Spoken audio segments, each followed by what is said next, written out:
Porque la echamos mucho de menos. Porque ella era muy buena con nosotros, pues nos gritaba, nos dejaba hacer las cosas. Y nos dejaba llevarnos cuentos los jueves para hacer fichas. Nos quería mucho, nos aprendía muchas cosas. Es que ella tanto tiempo de conocerle, era buena conmigo, no me decía nada, no me regañaba ni nada, se portaba bien conmigo.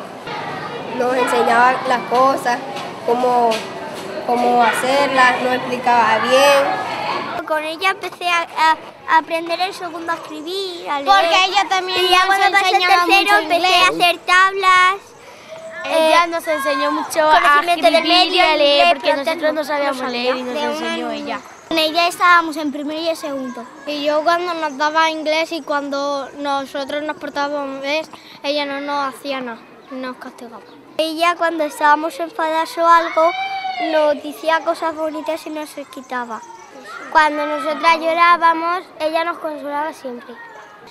Pues cuando yo me peleaba que me chillaba, pero luego me perdonaba. Les decía algo que si me podían ayudar, ellos me daban consejos y esos consejos yo los acataba y se cumplían y miraba que sucedía algo mejor. Enseñaba a leer también y a escribir. Y nos explica y nos ayuda. Si tenemos en la tarea, si no sabemos tal cosa, ella nos ayuda. En matemáticas, si no sabemos, un ejemplo, dividir, ella nos ayuda y nos explica todo.